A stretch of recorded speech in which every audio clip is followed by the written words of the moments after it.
Hablemos de Omega. Omega es nuestra esperanza, es el fin de la historia. Y hablamos del Alfa y ahora vamos a examinar lo que pasó a través del libro de los Hechos, que fue detonado por el Pentecostés. Jesucristo asciende, después el Espíritu Santo desciende sobre los apóstoles y detona algo tremendo que da a luz al libro de los Hechos.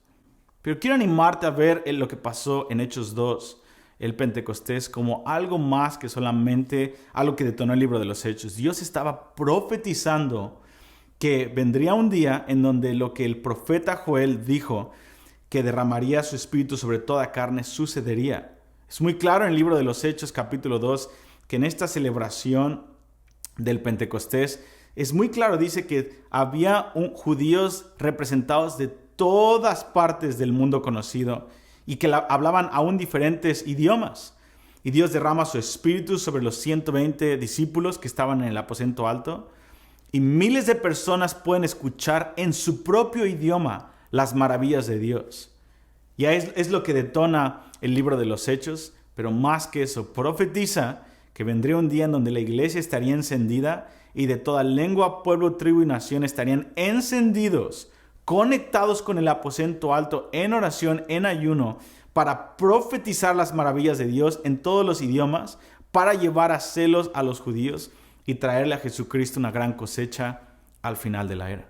Entonces, por los últimos 2000 años vemos el fruto de ese día precioso llamado el Pentecostés, que solamente empezó con 120 personas.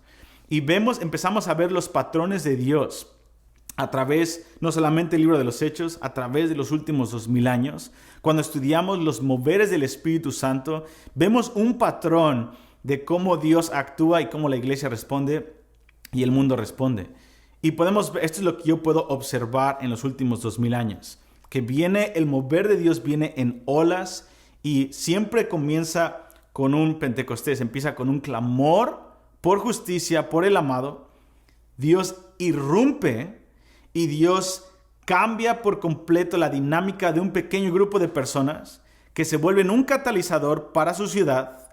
Más gente son atraídas, gente tibia, gente que está hambrienta, gente que está celosa, son atraídas por un periodo de a veces meses, a veces 2 años y medio, a veces 3 años, lo que llamamos un avivamiento. Muchas personas conocen algo más de la personalidad de Dios. Y después de eso hay gente que tiene celos, hay gente que empieza a dividir ese movimiento y termina dividiéndose y dispersándose. Pero muchas gentes son salvas. Dios imparte algo en la iglesia. Eso genera que haya más evangelismo profético, señales y prodigios. Miles de personas vienen a la iglesia y se crea una transformación en una ciudad que crea mucha infraestructura, que crea mucho cambio y un cambio de cultura.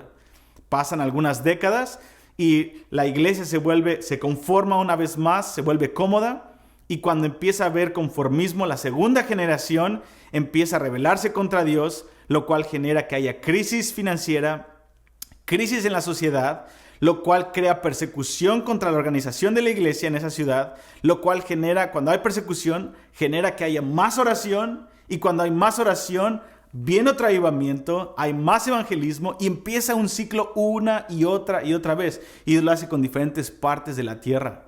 Y cada vez que hay un avivamiento a través de los últimos 2000 años, Dios y su reino avanza y nunca se echa para atrás. Esa es la naturaleza que vemos del reino de Dios en los últimos 2000 años. Dios avanza y aunque hay pequeños pasos hacia atrás, nunca se pierde el terreno en general de lo que Dios gana en un avivamiento.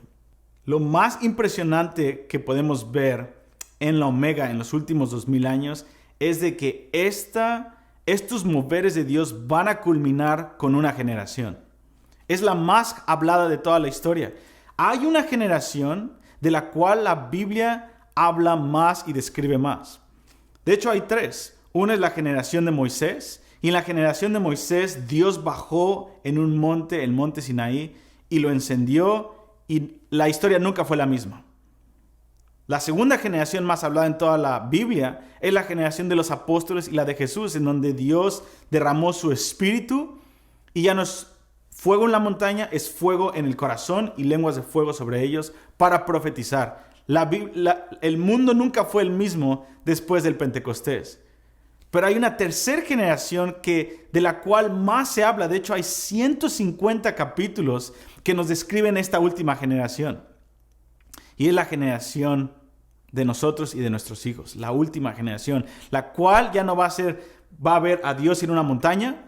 Ya no va a haber solamente moveres del Espíritu Santo en el corazón, sino que va a haber a un hombre encendido con rostro de fuego abrir los cielos y regresar al planeta y destruir al enemigo por siempre y establecer su reino para siempre. Ese es el Omega.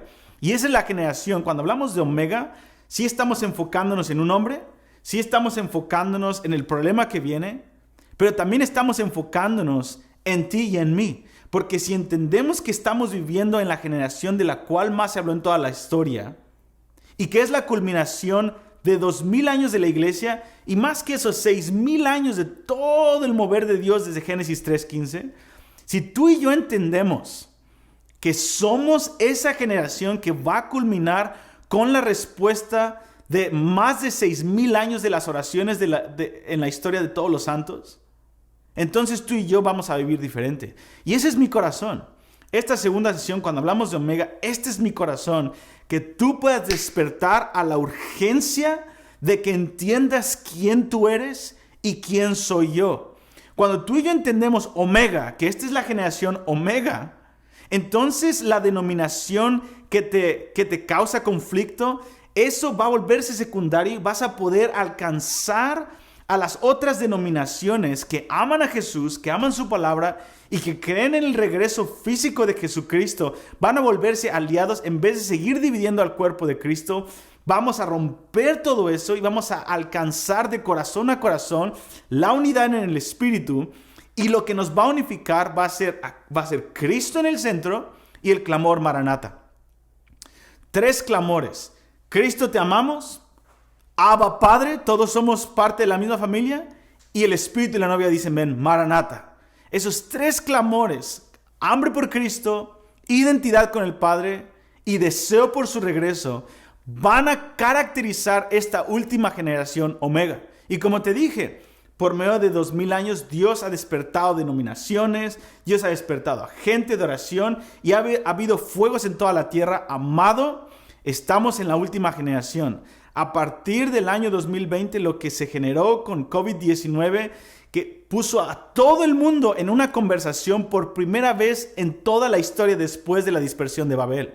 El mundo está unificado con un solo idioma. Las redes sociales están hablando un solo idioma y por lo tanto el cuerpo de Cristo va a estar unificado como nunca antes para clamar por el regreso de Jesucristo. Así que quiero orar en esta segunda sesión. Quiero orar para que Dios despierte esa urgencia. Este es el punto de por qué estamos haciendo este recurso llamado Omega. Es para apelar a tu corazón en este momento y que puedas saber quién tú eres. Así que en el nombre de Cristo Jesús, Padre, yo te pido que haya un despertar de identidad personal, pero también de la asignatura que nos has dado en esta generación. Gracias por las generaciones pasadas, que tú les confiaste las traducciones de la Biblia, el Pentecostés, avivamientos en regiones, traducciones, etcétera, etcétera. Dios, gracias por generaciones pasadas. Ahora yo te pido que nos ayudes a apropiarnos de la responsabilidad y del peso de esta generación, que es clamar por tu regreso y que es terminar las profecías bíblicas que están escritas desde hace miles de años. Padre, yo te pido que nos despiertes en nuestra identidad como generación a la luz del día Omega. En el nombre de Cristo Jesús. Amén y amén. Vamos a la siguiente sesión.